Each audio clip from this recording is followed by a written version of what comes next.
Thank you. I'm always happy when a group applauds before I begin speaking because we aren't sure whether we'll get an applause afterwards. So thank you.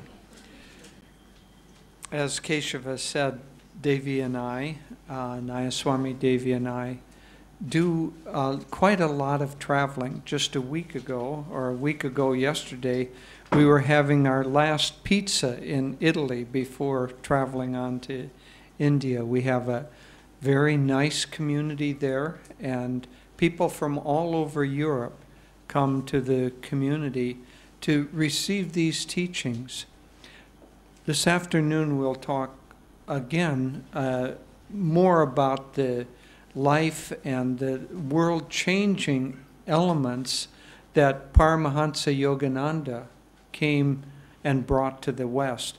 What he was bringing were the ancient traditions of India, the Hindu yoga traditions, but because many, many centuries have passed with those teachings, they accumulated the cobwebs of superstition and misuse and, to a certain extent, disinterest. Nonetheless, those great ancient teachings of India, which are now brought into the modern world, are in fact the solution to the current problems in the world. The reason for this, Swami Kriyananda, our lifelong teacher, often said that India is the guru to the world. The reason for this is that there are certain basic understandings that come from the ancient rishis that were expressed in Ramayana, the Mahabharata, the Gita, Patanjali, all of those ancient texts, ancient teachings of India. There were certain teachings that were expressed in that answer problems of life as we know it now. And so today we're going to talk in this discourse about how the practice of Kriya Yoga can change your destiny. Kriya Yoga is a specific technique of meditation that Yogananda taught. It's the highest technique in our path, and in fact, probably the highest technique for, as it says in the great book Autobiography of a Yogi, that Kriya Yoga is the highest technique ever given to mankind for knowing God, knowing ourself as God through self-effort. Now there are other factors. There's grace of the Guru, there's grace of God.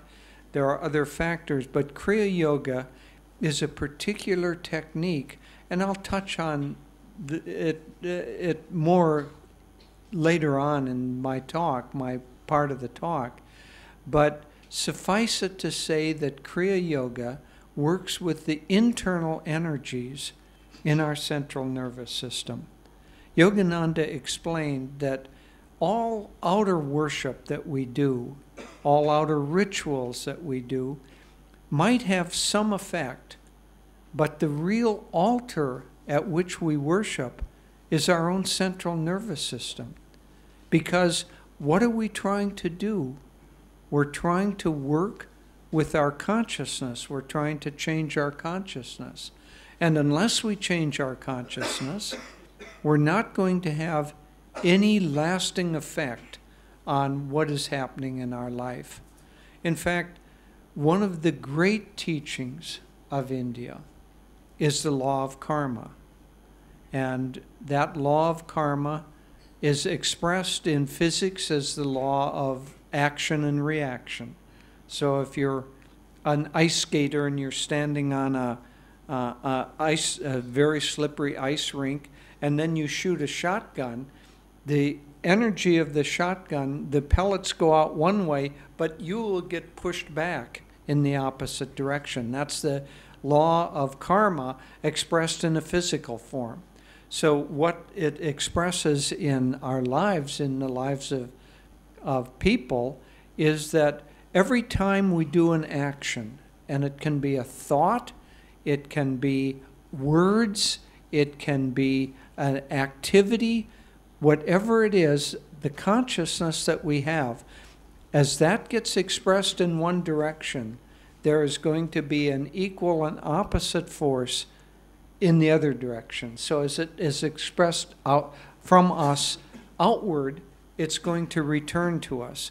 That means that in our lives, if we act in such a way that, let's say that we cheat our customers, the law of karma says that in order to learn what that energy feels like, we are going to end up being cheated ourselves. If you're angry, people are going to be angry toward you. If you're violent, you will live by the sword and die by the sword. But it's also positive. If you're kind, people will be kind to you. If you're friendly, people will be friendly. And the law of karma is such that the great rishis have explained that it's mathematically exact. So not only if you cheat your customers, if you cheat just a little bit, mathematically exact law of karma says that you'll get cheated, but only a little bit. But if you spend a lifetime cheating your customers, then you're going to be born in such a way that you will end up not knowing why, because you won't remember your past life, but you will end up constantly being cheated. Yogananda told a very interesting story. He had a disciple. Maybe I should introduce him. I think most of you are aware of who he is, but maybe there are a few people here who aren't. He was one of the great, great sons of India. He was born in 1893, and in 1920, he was a great, great self-realized yogi. In 1920, he came to America and spent most of his adult life, except for one trip back to India, he spent the remainder of his life spreading the teachings of the Vedas, the Vedantic science, and especially meditation and Kriya Yoga. In 1948, or 46, excuse me, he wrote a book that has touched and changed the lives of millions of people, the Autobiography of a Yogi, one of the great, great spiritual books ever written. He was the direct, our teacher, Swami Kriyananda, was his direct disciple. And so the teachings of Ananda are the teachings of India, but the teachings as he expressed them, because being a self-realized master, he could see what was valid and what wasn't valid in the ancient teachings. At any rate, he also taught the science of Kriya Yoga.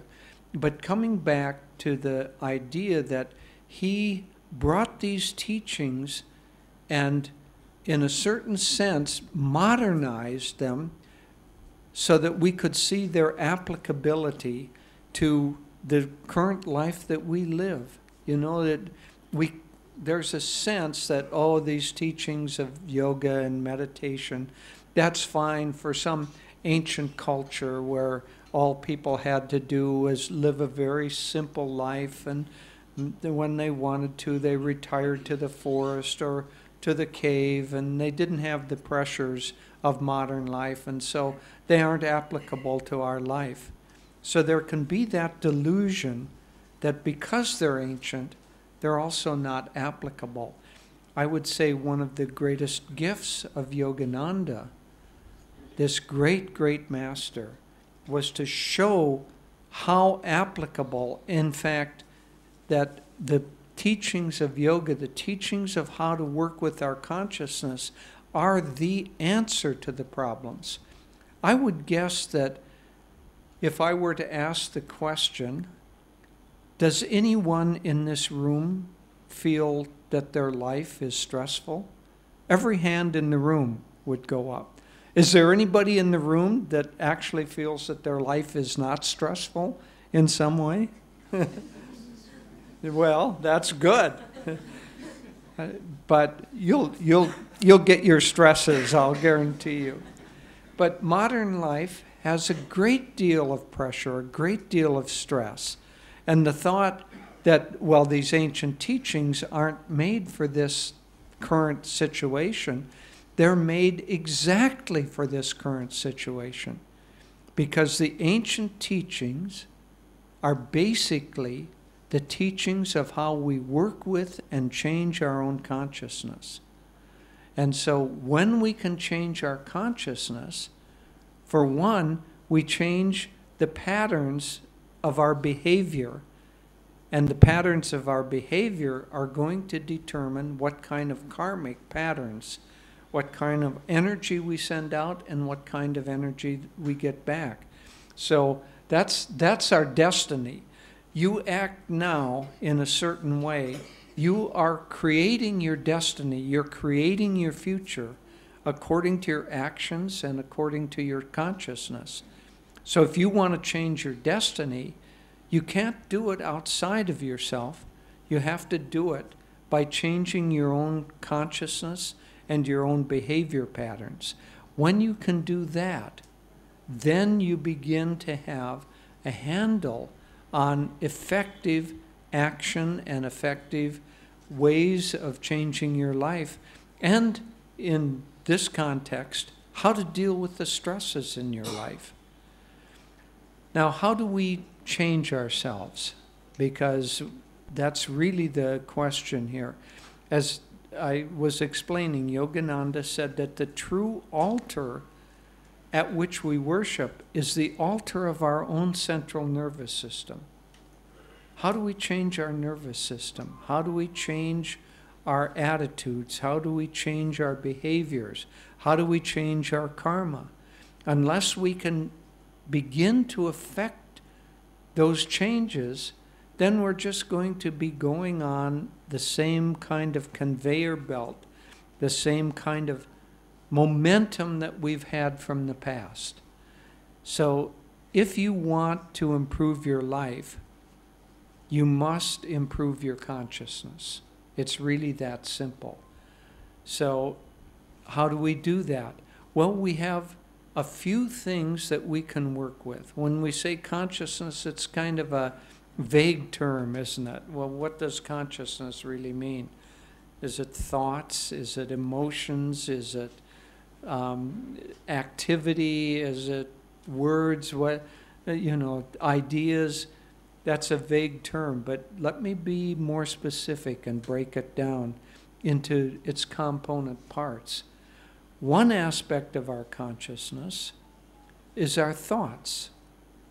And so we think that we are the creator of our own thoughts. I mean, it seems obvious, doesn't it? I'm the one who creates my thoughts. In fact, Yogananda said that that's not true. That we tune in to universal consciousness. We're more like a radio receiver, but because our radio is not very well tuned, we get a distorted aspect of universal consciousness.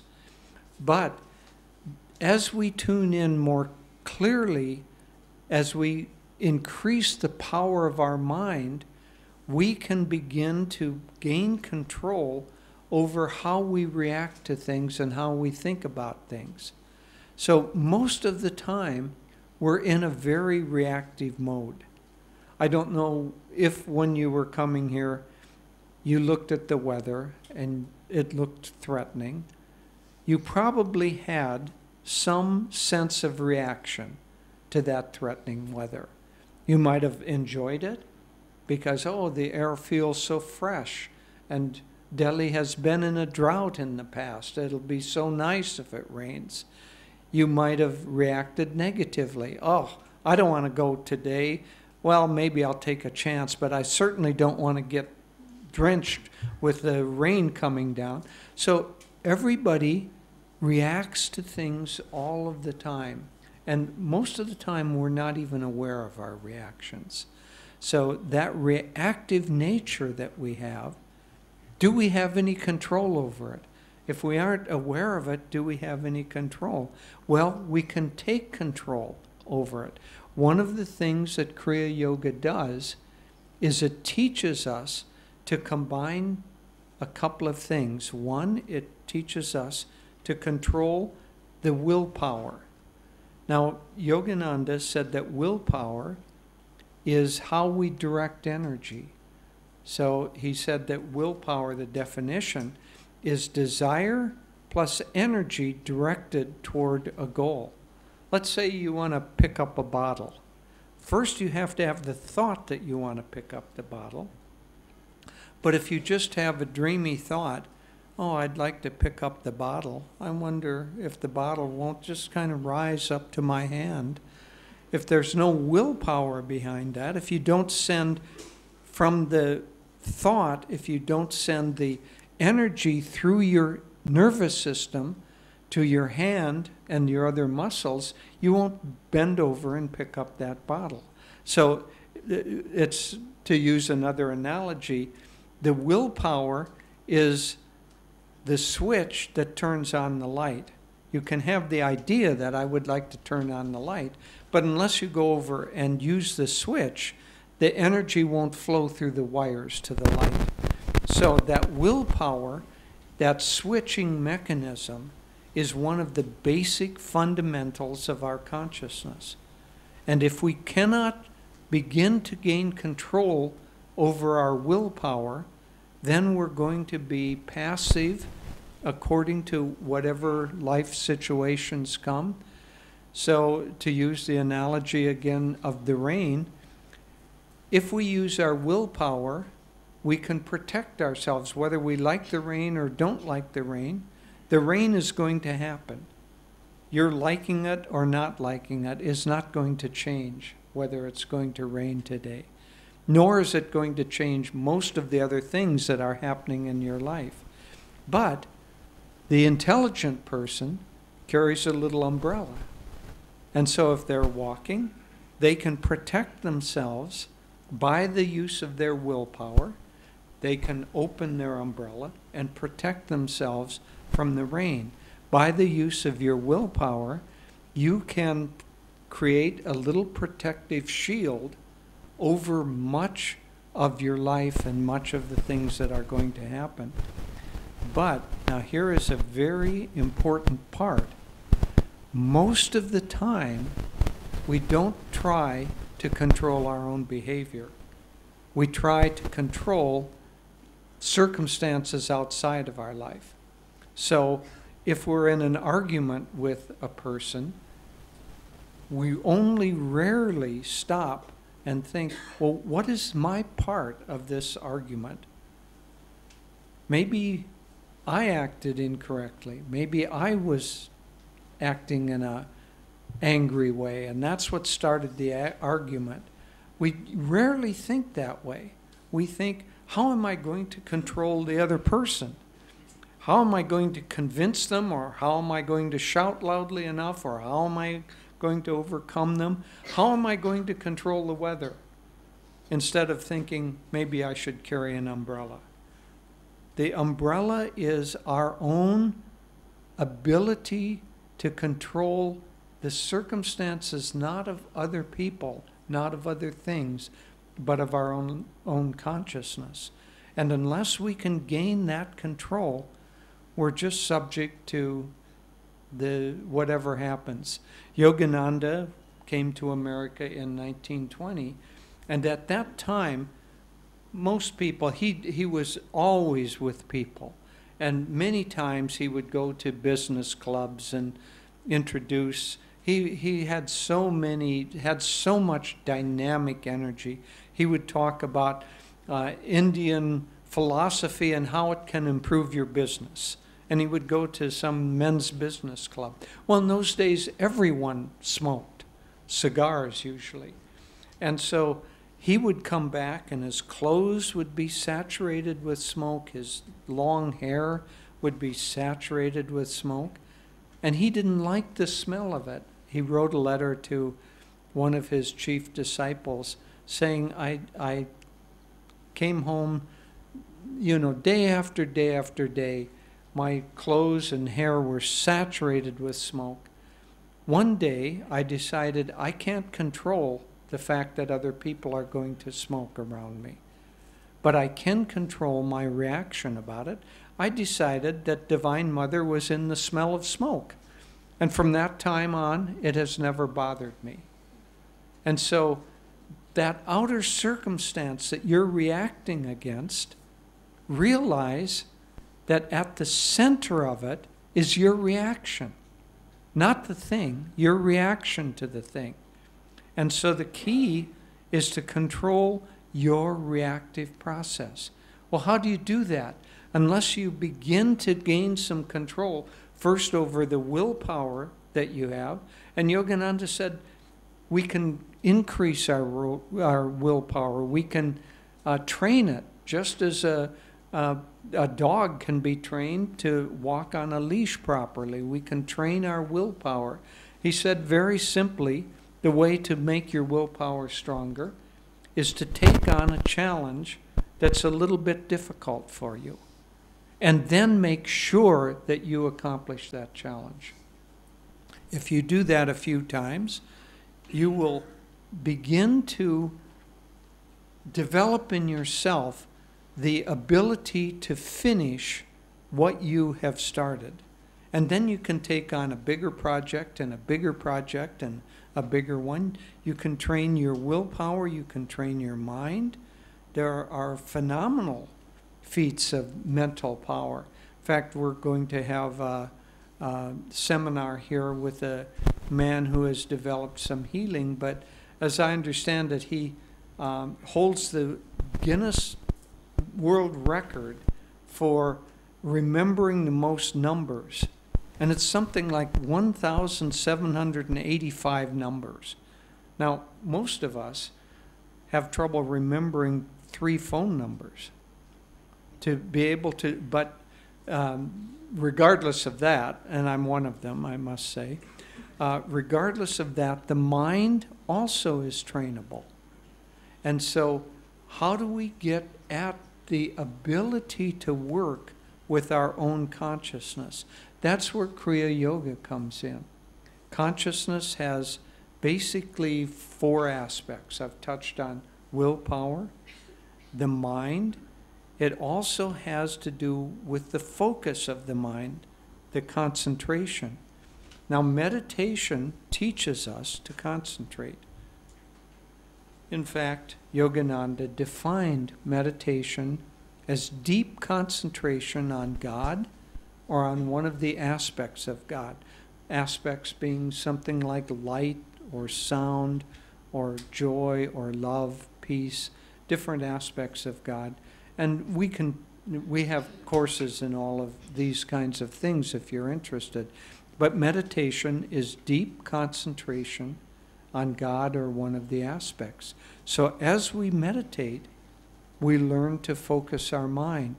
Now, learning to focus our mind changes how successful we're going to be. There's a beautiful story that I read that you probably have all heard of Bill Gates, who founded Microsoft.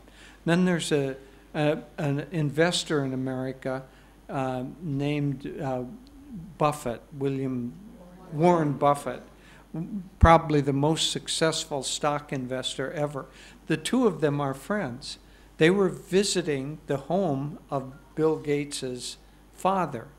And Bill Gates's father said, you know, I want you both, I'm going to give you a challenge. I want you both to sit down separately and write one word that indicates the secret to your success. 2 very different fields, but one word. They both wrote exactly the same word. And that word was focus or concentration. The ability to concentrate, to hold your mind on what you're doing, to keep it there until you're finished with that task will lead to success. And so if you don't train your mind to focus, you're not going to be very successful at anything that you try to do. What is the very best way to train your mind to focus? Meditation. So, coming back to the sense that we have that this world that we live in is so filled with pressure, so filled with challenges, so filled with distractions. How do we fix that? We fix that by using the ancient technique of meditation that came from India millennia ago. And so Kriya Yoga is a particular technique of meditation that combines all of these together. Combines focus.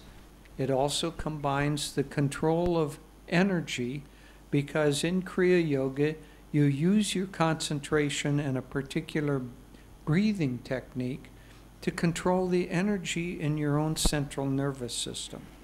By controlling the energy in your own central nervous system, you also learn how to control your reactive process. You know, if you come to a person who has no interior life, or, well, let me put it in the positive way. It is very, very difficult to startle or scare a yogi. I myself was in an experiment many years ago in which we went to a university and they put all kinds of electrodes on us, and they were following our mental brain patterns as we were meditating. And so we were all hooked up and meditating like that. And after about 10 minutes, the door to this little laboratory room opened, and this man came in and said, "Oh, I didn't know somebody was in here. I'm sorry. I'm sorry. I'll leave." And he walked out and slammed the door and walked away. And we were supposed to continue meditating. Well, the real experiment was not to watch the brain during meditation. It was to watch the brain as it was going through its startle response.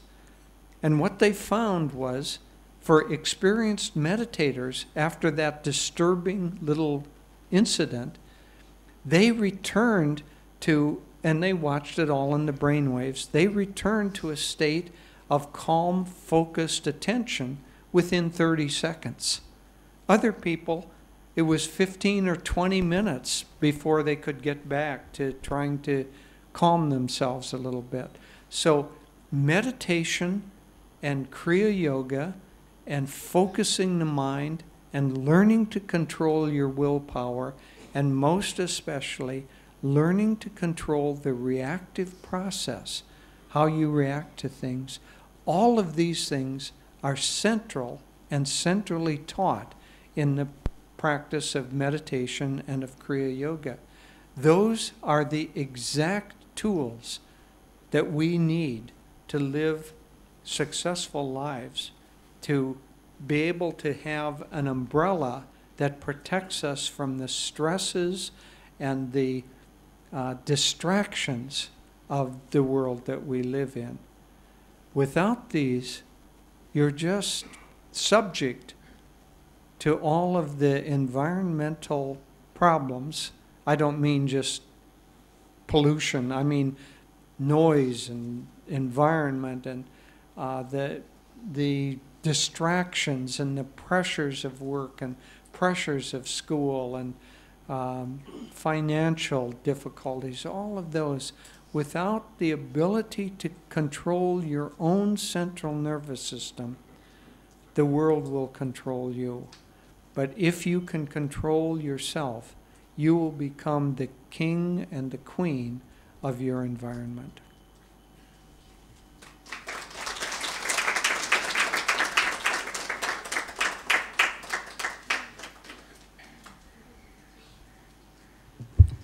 Well, you got to applaud before and after.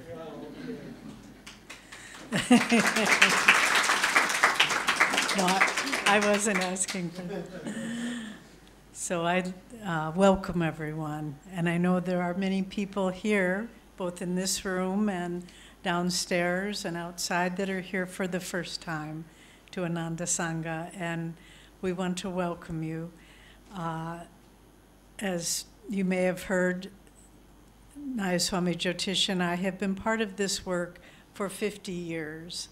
And we came to the Ananda Ashram in California, and it helped, the development of it helped with the spreading of Master's teachings. And actually last year we were very honored and moved that we, at the United Nations in New York, we, on behalf of Ananda, received awards as Global Ambassadors of Peace. So, but it really reflects the teachings of our Guru, because as we've been saying, Yogananda ji came with a world mission to uplift the consciousness of humanity, and his teachings are applicable on every level. He gave lectures on every topic one can imagine: how to raise happy children, how to have dynamic health, how to communicate with departed loved ones, just on and on. He left the world with a legacy of divine wisdom. But he also left the world with the technique of Kriya Yoga. And this is something that, for those of you who have read Autobiography of a Yogi, know that it was brought by our great line of gurus, Babaji, Lahiri Mahashaya, Swami Shri Yukteswar, and Master, and brought to the world at this time, because it was the time in the development of human consciousness that people were once again receptive. It's not a matter of, divine will is not based on arbitrary planning. Every action of these great avatars is done with the awareness of the global development of humanity and how to move, help people rise above their suffering, rise above the challenges that life presents to them in any particular age. I would like to share with you, to begin talking about our topic this morning, a story that some of you are familiar with from Autobiography of a Yogi, and it's in the chapter Outwitting the Stars. And in this chapter, how many of you have read Autobiography of a Yogi? Okay, there's still some who have a great adventure in front of them. It's a book that is more than words on a printed page. It is a living reality. I first read the book in 1969 and have read it in parts every year since then. And the marvelous thing about it is that book is always changing, because it is true on so many levels, and to the extent that your consciousness can grasp what he's talking about, you get more and more from it. Every time I read it, I say, oh, that chapter wasn't there before, and yet it's the same volume, so it's not that the book has changed. But in this chapter, Outwitting the Stars, there's a dynamic between young Yogananda, this time he was still known by his birth name, Mukundalal Ghosh, and his family was always trying to thwart his efforts to become a monk and to go off into the Himalayas, and they were always trying to keep him in the family nest. And so his elder brother, Ananta, particularly, was his nemesis. And he knew of Yogananda's desire to become a monk and to spend his life serving God and serving humanity. And so his brother had a horoscope drawn up for him by an astrologer, and he very proudly, and in fact perhaps defiantly, presented it to Yogananda, and it said, see, your astrological chart says you will be married 3 times, twice a widower, and that you are not destined to become a monk. And Yogananda took the chart and he burnt it in the fireplace, put the ashes in a bag, and wrote on it and put it on his brother's door, by his brother's door, the seeds of past karma cannot germinate when roasted in the fire of Kriya Yoga. And yes. And so this, in a way, we couldn't take that one sentence as a guideline to our life. The seeds of past karma cannot germinate when roasted in the fire of Kriya Yoga. So let's talk about that now. Where do these seeds of past karma reside? And why does Kriya Yoga, what's the mechanism through which it burns up seeds of past karma? Because this is what affects our future, our destiny, and then we'll talk later about what is our destiny. Because in a sense, it's different for each one of us, but in a sense, there is only one destiny that every single person on earth shares. We'll talk about that in a bit. So this is what we find so fascinating, is the alignment, the convergence of the teachings of yoga with modern medical and scientific research. Because modern scientific and particularly genetic research is beginning to look at human DNA in a very different way.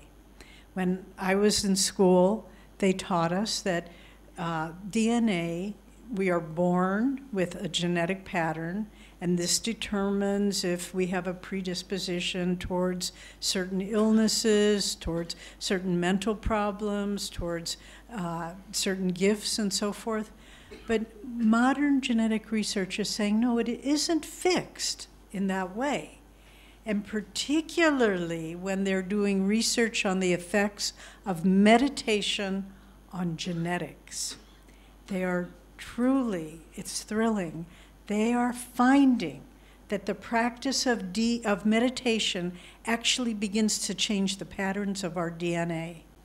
And that our genetic matrix is not so much you have, let's say, to use a dramatic example, you are genetically inclined to get a disease, let's say cancer. Perhaps it runs in your family. And this is like a fate that you feel, well, my mother, my aunt, runs in my family. What they're finding is that rather than the DNA matrix being fixed, it's malleable. It's more like an off and on switch. There is the potential, but through the practice of meditation, that negative adverse effect can be turned off. And you would not be subject to that, not only for yourself, but for your progeny, for your children. You would pass on, let's say, the cancer-prone gene in a turned-off position. So it's fabulous to think about this. And this is in exact alignment with what the teachings of meditation and Kriya Yoga are telling us. Yogananda in the early 1920s, 1930s talked about the grooves in the brain.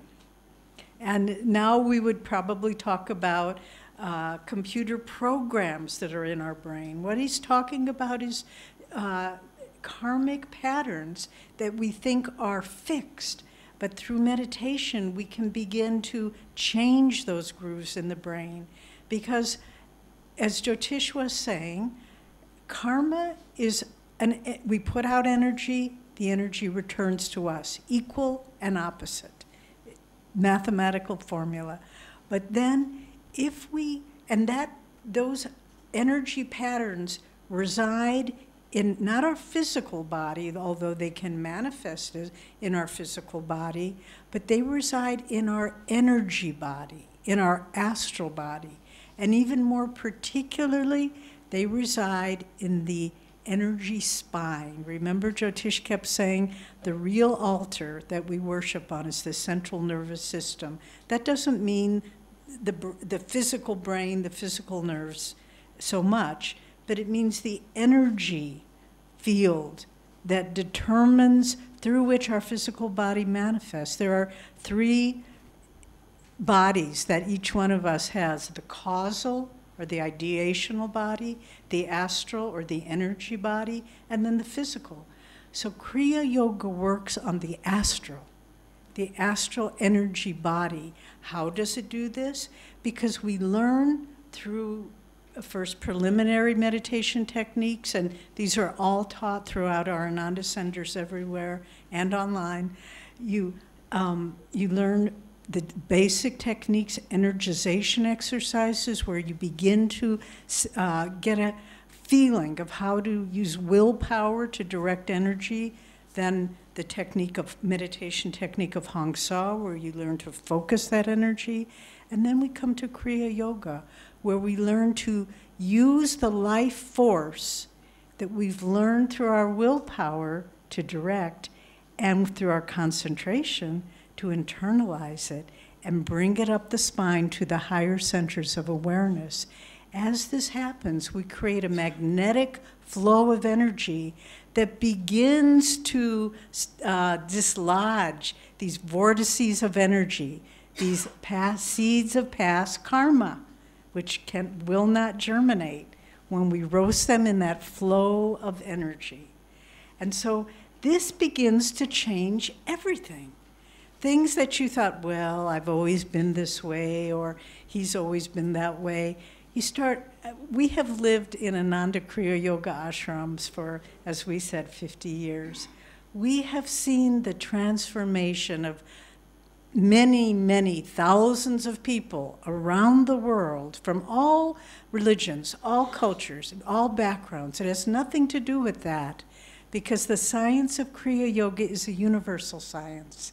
It's that which it applies everywhere. And Yogananda said, you can give me 3 young men of the worst sort, the lowest sort. If they practice Kriya Yoga as I teach them, very shortly they will become saints. They will be freed of that karma. And so by learning to work with that magnetic flow of astral energy, we begin to feel inwardly freer and freer, and habit patterns. Perhaps we had as Jyotish was talking about the reactive process, maybe we had a tendency to fly off the handle easily, to get angry. All of a sudden you realize, I'm not getting angry anymore. I would have gotten really mad if that had happened a year ago, if someone would have done that, but now I can just move on, not have it hold me. And so often, even in one lifetime, people dwell on, oh, this happened and that happened and this. We don't need to hold on to old energy patterns. We can move forward and create our own future by releasing the seeds of past karma through magnetically drawing the energy up in that astral spine. And those vortices of energy literally begin to dissolve. Think of the image of a flowing river. And you know, with most rivers, the current is the strongest in the middle. But around the sides, there's little eddies. And those often have debris, sticks or leaves or whatever it might be, debris. But if you introduce a stronger current in that river, then all those the debris in the eddies just gets washed away. That's seeds of past karma. That's the vrittis. And by introducing that flow, and every one of us can do it. Really, it sounds like, oh, that's kind of far-fetched. Everyone who studies these techniques, practices them regularly, begins to feel at their disposal the ability to recharge themselves, to be inwardly free, to overcome past negative tendencies. And it's really the possibilities of who we can become are so much vaster than we accept. And with a focused mind, and because when we bring that magnetic flow of energy, particularly to the chakra, the Katusta Chaitanya, or the spiritual eye, this is the center of clarity of thought. This is the center of focus. So life, in a certain sense, is just a series of problems that need to be solved. And if our minds are unfocused, we become overwhelmed by them. But if we, with a focused mind, you just check them off one by one by one. I saw a quote recently from one of my heroes, Albert Einstein, and he said, avoid being with negative people. They will find a problem for every solution. And it's true. But with the heightened flow of energy, you find that your ability to see life as the potential, the positive aspects of it, becomes so much greater. You know, many years ago, we were traveling with Swami Kriyananda, who was, as we said, a direct disciple of Paramahansa Yogananda, and our personal spiritual guide till his passing in 2013. And he came to India. He was a Westerner, born in Romania. He came to India in 2003 at the age of 77 to start the Ananda Sangha centers here. And now it's beautiful to see how so many people are being benefited from these teachings. But once we were traveling with him, and we were driving up into the mountains, and this was in Northern California in the Sierra Nevada mountains. And as we were going higher up, it started to snow. And Swami he was relatively young at that point, and we were going skiing, and he loved to ski. And so we were going up in the mountains, starting to snow. Big signs are going up saying, put on chains on the car. So Swami was driving. He hit the brakes of the car. The car went into a terrible spin, and cars were coming in all directions, and it was snowing, and we were in a free fall spin, and the car just glided and crashed right into a bus on the side of the road. And with a mind trained in decades of the practice of Kriya Yoga, he got out of the car, which had to be towed away. No one was hurt, fortunately. He looked up at the bus, and he said, oh, look, it's going to where we were going. Let's just get on. And so we picked up our baggage, called the tow truck, and got on the bus. Well, that's one little story I could tell you of a lifetime of solution-oriented thinking. And is that story important in and of itself? No. But it shows an approach to life. And it shows an approach that life doesn't defeat you. Oh, our plans are ruined. The car is ruined. You know, the ability not to be defeated by circumstances, because circumstances are beyond our control. But our reaction and our ability to find solutions are absolutely within our control. And this is the difference between a fulfilling, happy, successful life and a life of, well, it's just what happened. There's nothing I can do about it. I mentioned earlier that everyone has a different destiny. Everyone has different karma to work out, has different things to balance out, different lessons to learn. And this is one reason why we should never judge anyone. We don't know what lesson they're working on. I saw a T-shirt that someone was wearing, and it said, please be patient with me. God isn't done with me yet. And this is really the game of life. It's the game of finding our way out of the labyrinth of past karma, present problems that face us, and with enhanced energy, clarity, focus, willpower, everything we've been talking about, we personally can work our way through our individual karma. And that's why I said we should never judge anyone, because we don't know what they're working through. We don't know what their challenges are. But we said earlier that we all share a common destiny. And what is that? Because the purpose of life is to realize our own highest self. And we are all on that journey. Yogananda ji said that we all share a common purpose, to find happiness and to avoid suffering. And the more the soul matures, the more our consciousness learns the lessons that life has brought us, the more we become aware that happiness is not found in things. Happiness is found by feeling a higher sense of consciousness, of peace, of harmony, of joy within ourselves. And you can take everything away. You can have your car crashed and ruin a vacation, or you can say, this is just not that important. Another time, we've had, in our Ananda world, had a number of setbacks. We had a beautiful temple that burnt to the ground. And a few days later, we were in a store, and Swami Kriyananda was whistling, and the shopkeeper who knew what had happened said, "Oh, you are whistling. When my house burned down some years ago, and I cried for weeks." And Swami just said, "Well, I lost the temple. I haven't lost my ability to whistle. I can still be happy." And so the destiny we all share is to find that joy within ourselves. And this is the common purpose of all humanity.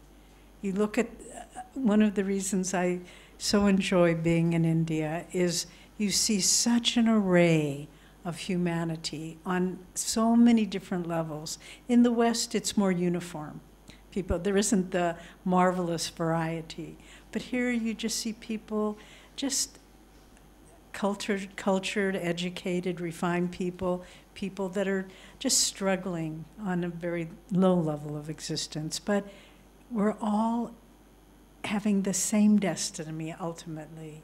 And that destiny is to realize who we really are. And can we change that destiny? Well, in a sense, yes. In a sense, no. We can't change the destiny that we will all eventually merge back with God. That's our destiny. We can accelerate the process through the practice of Kriya Yoga. So we invite you, if you are intrigued by anything we have said, to begin to practice and study these teachings and techniques. They are the great gift of Yogananda ji and our line of gurus to the world today. Thank you.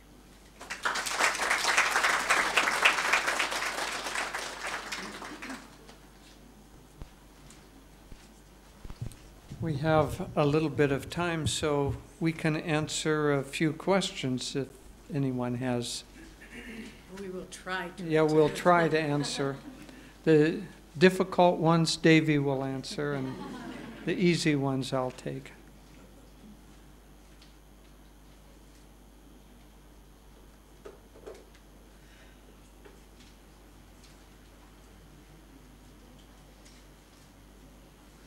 What are the basic principles of Kriya Yoga? Can you summarize them? Repeat the question. What are the basic principles of Kriya Yoga? Can I summarize them? Well, Kriya Yoga, first of all, is a technique of meditation. Meditation is the ability to sit still, focus your mind. Ultimately, it depends also on the ability to withdraw the energy of the senses. Yogananda said that the soul descends into the body through the nervous system, and through the senses it sends its attention out into the things of the world. In order to reverse that process, we have to begin to control the energy that's going out through the senses, withdraw that in. So through techniques of pranayama and various other techniques, we withdraw that energy and bring them up to the higher centers. Kriya Yoga is specifically a technique that combines concentration and the control of will with the breath in order to magnetize the spine, withdraw the energy, and bring it to the higher centers. This point, the Katusta Chaitanya, or the spiritual eye, is the doorway through which we can consciously exit the confines of this single body. So that's a summary of Kriya Yoga. Let me just add Oh. one thing. Just, excuse me, sir, I just want to add one point to your question. It is a technique, but it is also tied in with the grace of the Guru. And so the way it is taught is after one has accepted discipleship, because techniques in and of themselves are effective, but without the grace of the Guru, we really can't go deep in those techniques. We can't really milk that wonderful cow fully without grace of Guru. So we should add that. There is a little bit of confusion. Different groups are having their own technique.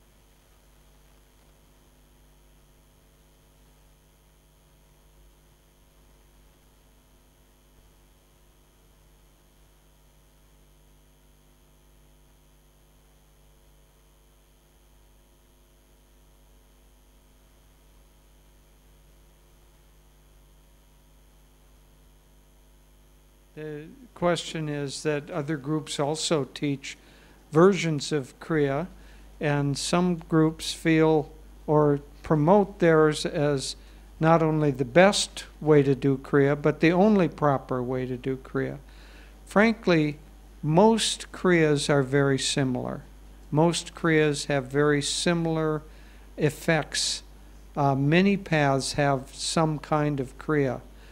We have a particular kind of teaching that is very clear, very progressive in the way that we teach it, and we have found it to be very effective.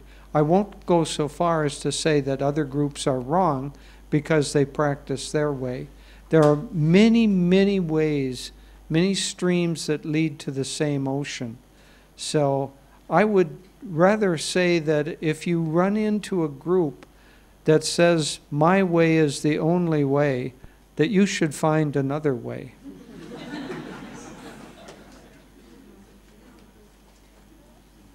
How can we help a mentally retarded person through Kriya Yoga, how to make them more peaceful, sometimes violent, gets violent, get counseling? The question is, how can we help a mentally retarded person, particularly with violence tendencies, through Kriya Yoga?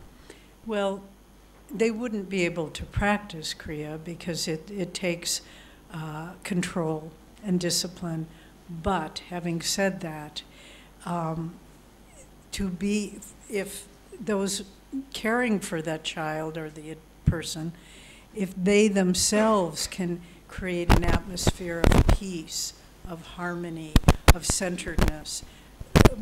Often with mentally retarded or autistic children, they're extremely sensitive to the vibrations around them. The world today is filled with violent vibrations. So to try to create a haven of peace in your home around the child when they get violent, to try to remain even more calm, even more peaceful. And we had a friend who was a doctor, a woman, in an emergency room. And one evening she was working there, and the police brought in this drunken man who was violent on the street. And they were trying to hold him down, and he was ranting and raving.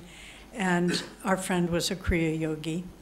And she just said to the police, just leave. Just let me be in the room with him. And he was violent. And she just tried to be very calm, to project to him calmness, peace. And he started crying.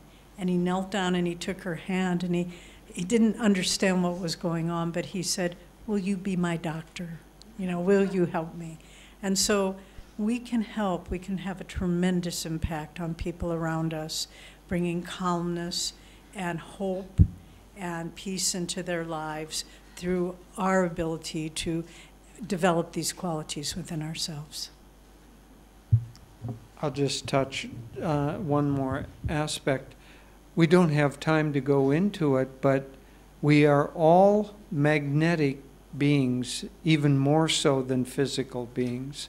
And according to the, one might say, the conditions of our magnetism, positive, Yogananda taught that a strong positive magnet will convert a weak negative magnet. But a strong negative magnet will convert a weak positive magnet. So if we're strong in our positive thinking, in our practice of Kriya Yoga, our disciplines, then we can be with people and help them change. And in this case, help this person who's dealing with some mental retardation, help them achieve the optimum that they're capable of changing, of achieving. So we don't really have time to go into it, but there's a whole series on changing your magnetism as a way of working effectively in the world. Where can we learn this technique? Where can we learn this technique? I'm very glad that you asked that. You can learn it right here in this room. So this ashram here has a whole series of classes. Not only can you learn this technique, you will need to learn the preliminary meditation techniques and practice that for some time. But I'm sure they have a schedule of classes. Oh, there it is. You're sitting next to one of the leaders of this ashram, so you'll get specific information. There was a young man there, and then you. Well, let the young man was first. If possible, could you give us like a short demonstration of one of these techniques so that we can try it? That's very good. We'll end with that. We'll end with a guided Hong Sa practice.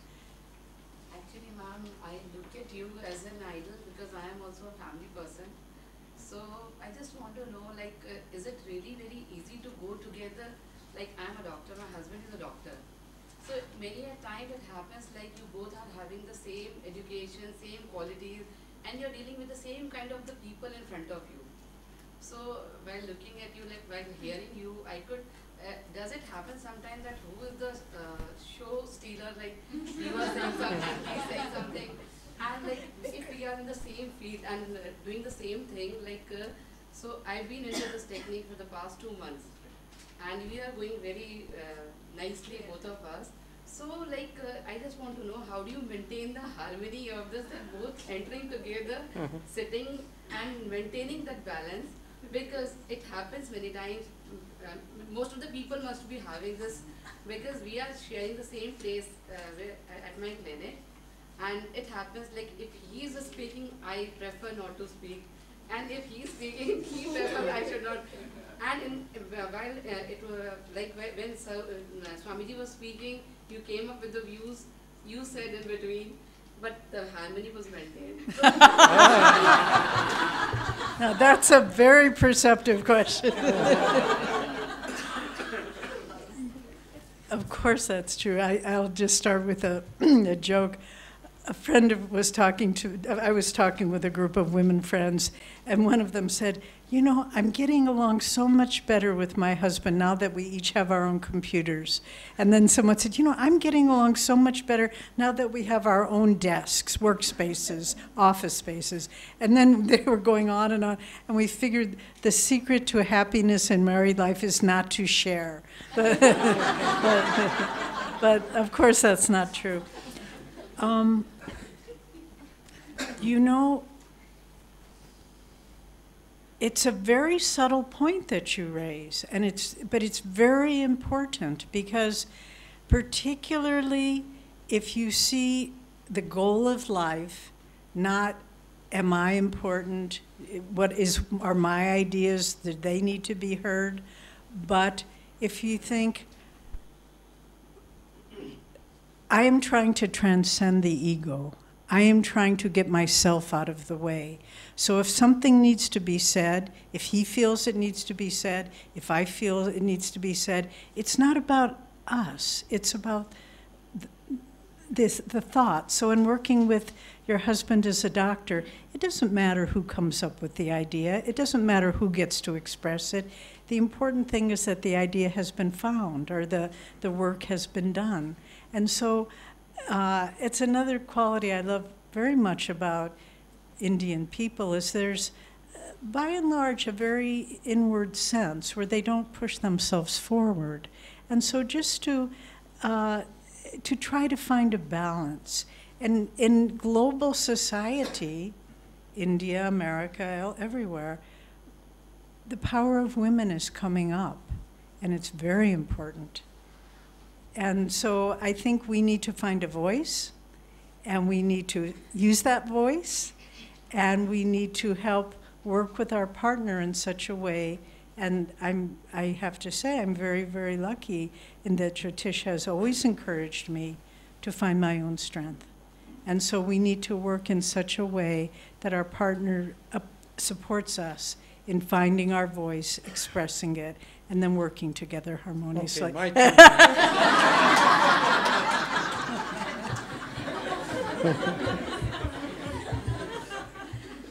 Yoga physically helps us become more flexible, and meditation helps us become more flexible mentally and spiritually. It begins to soften the edges of our nature. Ultimately, spiritual progress is overcoming the ego or the sense of separation. And so as we progress spiritually, that sense of me having to have my own separation, my own ideas, my own space, my own pride, all of that, it just begins to soften, and eventually, like a cloud in the sun, disappears. It's a long process for that to happen, but honestly, we have now lived in an ashram environment, community environment. In California, we have a community with 750 acres, nearly 100 homes, 250 people living there. Because of these practices, there has never been an act of violence. There has never been, by any of our members, an act of theft or anything of that nature.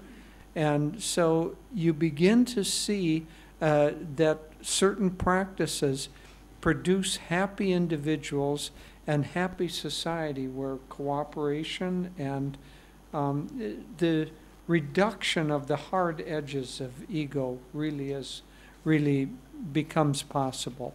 But it's meditation is a kind of a cure that will fix many things in you as an individual and in your interactions with other people, including your husband.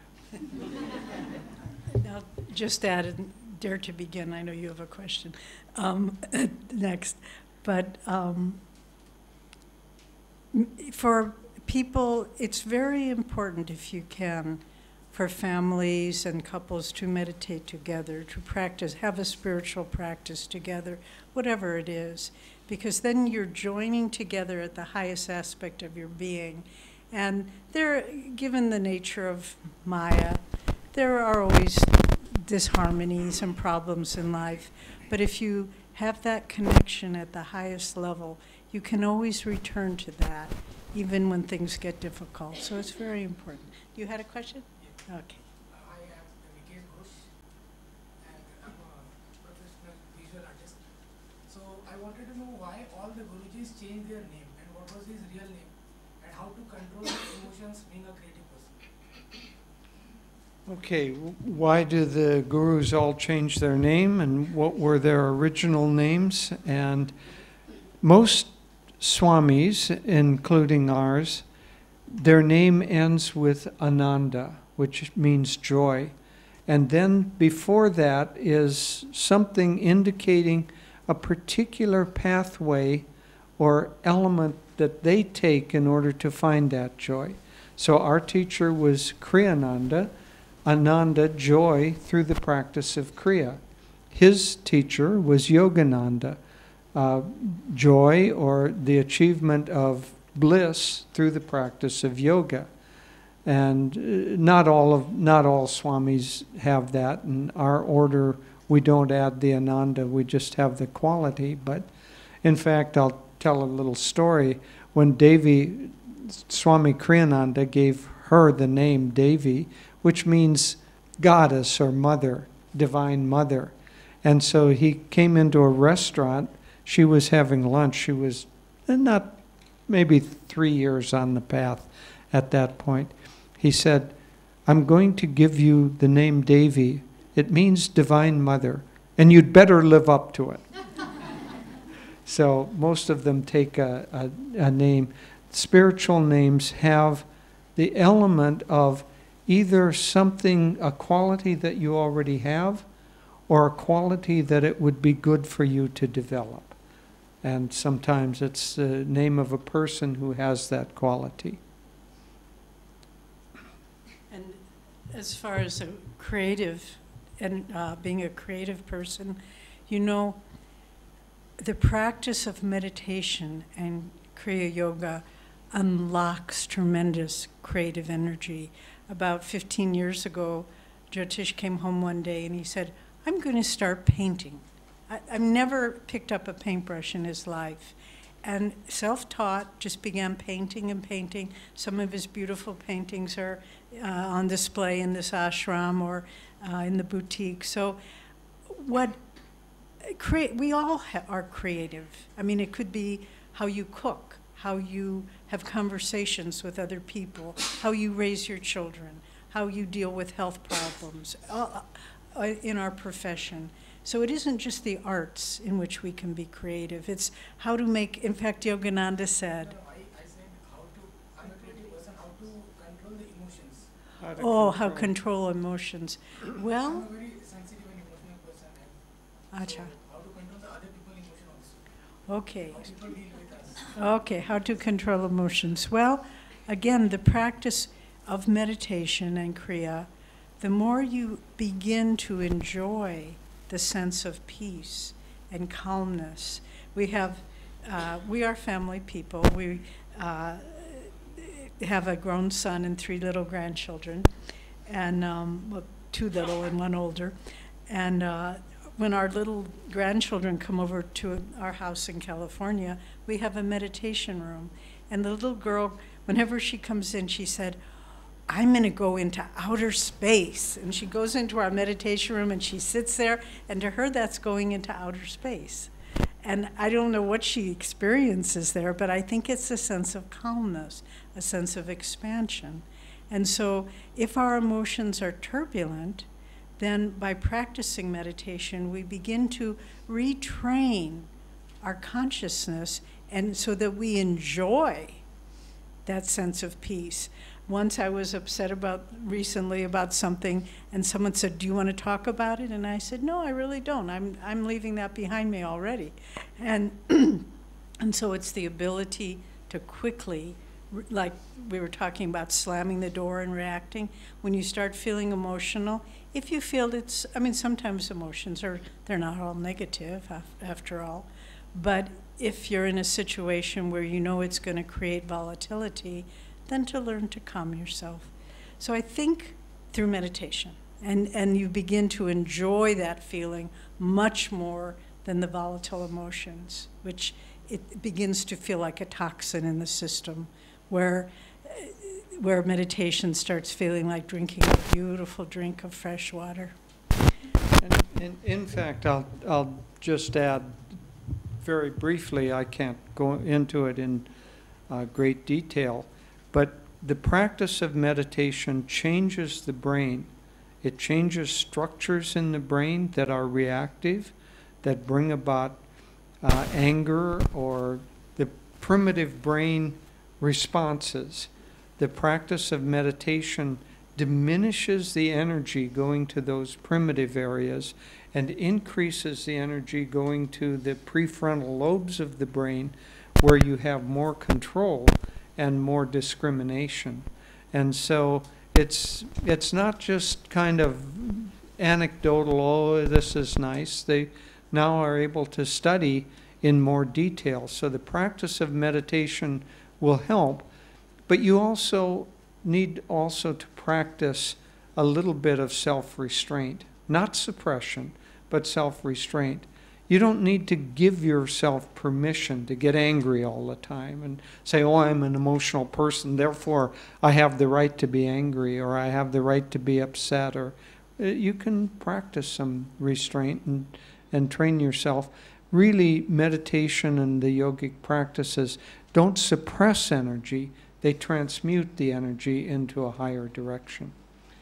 So I think we have to come to a close. How long does it take to acquire a working knowledge of Kriya Yoga? Not complete mastery, but a you want reasonable to working say, knowledge. you answer. You know, it could be fairly immediate. However, as Devi was referring to, the way that we teach Kriya Yoga, it's a gradual process. There's a preparation phase, and so from the time that someone who is brand new to meditation starts these preparatory techniques and meditations, it could be about a year before they receive the advanced Kriya Yoga technique. But once having received that, some people have a very deep experience the first time that they practice, and then they continue to go deeper and deeper. Jyotish, did you say you'd like to lead us in? Okay. Well, Yeah, we can just move this one over. do you want to make any announcement? I could do that. I could do that. Since I'm standing and I have the mic, I'm very happy to be able to announce that today is the launch of the, by Ananda Sangha Publications, of the newest book of Jyotish and Devi. It's called Touch of Joy, A Yogi's Guide to Lasting Happiness. And the same way that the two of them have spoken with deep wisdom and also wonderful, heartwarming quality, they write in just the same way, very profound and very enjoyable to read. And if you have the book already, they've agreed right after the session here to sign some copies of the book. We'll do that outdoors in the garden immediately after this. And if you don't have a copy, you can also buy it outdoors in the garden. And one more thing before we have a guided meditation session with Nayaswamis Jyotish, and that is that everything we offer here today, all of our programs are free of cost, but obviously it has taken money to put on today's program. And that brings me to introducing something which you may not be able to see from where you sit. It's a beautifully designed box. And it says, if you can't read it, donation box. And so everything we offer here is as a result of generosity of friends like you. It wouldn't be possible to do anything here without that. And when we receive an inspiration, we gain double if we feel that we can share that inspiration. And so I invite you, if you felt inspiration and will feel inspiration today, to share it. And all together, we can generate what's needed to put on another fair as soon as possible. So thank you. And Jyotish. I just want to say, there was one last question that I just heard, and I think Keshava was answering the question about the actual advanced technique of Kriya Yoga, but I think the question was, when can you start feeling the benefits? And I just wanted to say that in our basic course, which starts next week, we teach, Jyotish was talking about concentration, and we teach the concentration technique in the beginning of energy control. And usually within the first even 15 There are measurable and demonstrable brain changes within the first 2 weeks of starting to meditate. But I'm going to go further than that. I'm going to now go out on a limb and make a promise that you will feel the effects of meditation within the first 5 minutes. We're going to have a 5-minute meditation, and if you do this properly, you will already feel the effects of meditation. You'll feel calmer and more centered than you do right now within 5 minutes.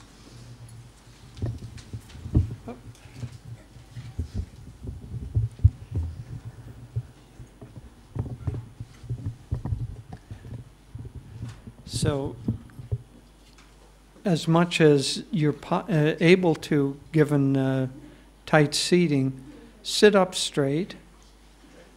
Meditation begins with relaxation. And so begin to relax your body. Take a deep breath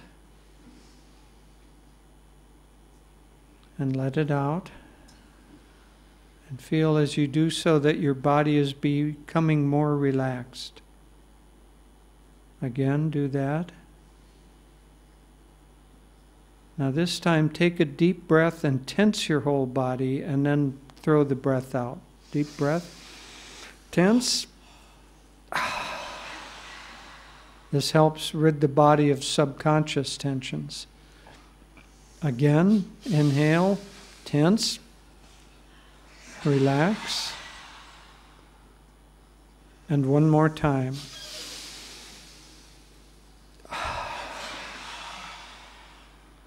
Now check the body from the feet up to the top of the head, relaxing as you go upward.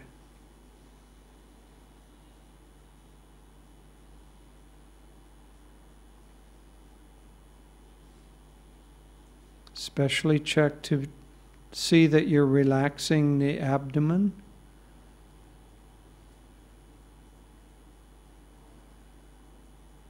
And the shoulders. Relax the jaw and the tongue. Relax all the facial muscles.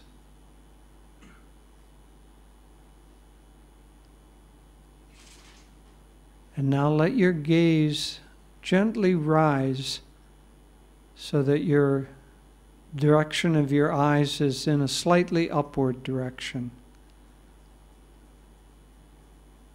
And concentrate your attention at the point between the eyebrows.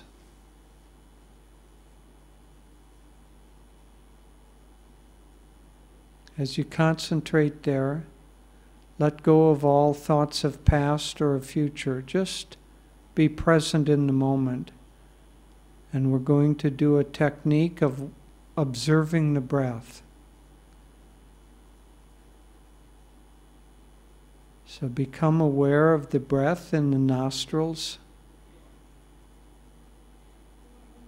As it comes in, it should have a slightly warm, cool feeling. And slightly warm as it goes out. Just observe the breath in the upper part of the nostrils.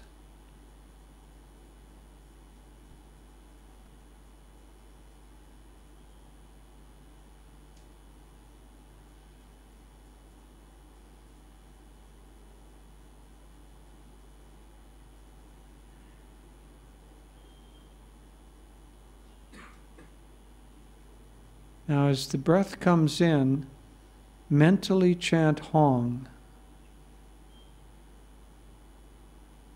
And as it goes out, mentally chant Sa. This is a bija mantra that helps to relax the energy and interiorize it.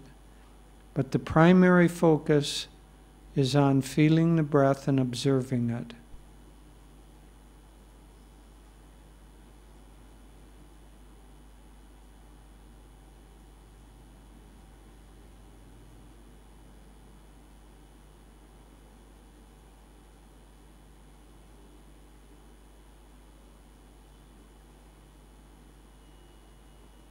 If the mind wanders, just bring it back. You have only one responsibility, that's observing the breath.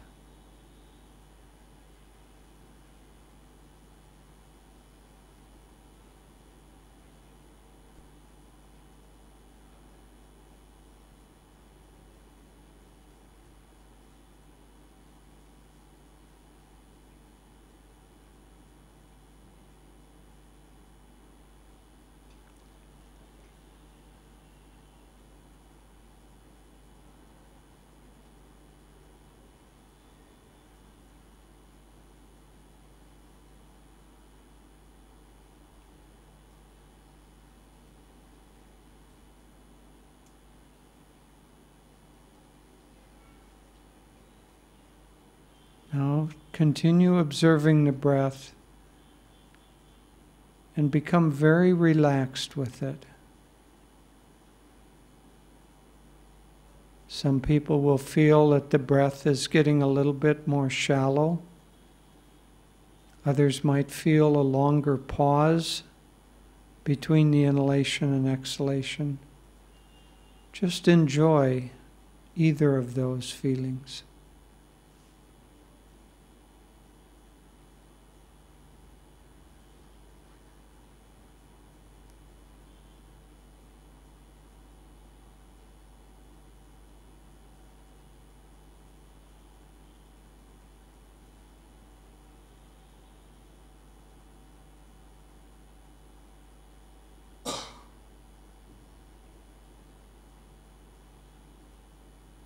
Gradually try to feel the breath higher and higher in the nostrils until you're feeling it very close to the point between the eyebrows, the location of the spiritual eye.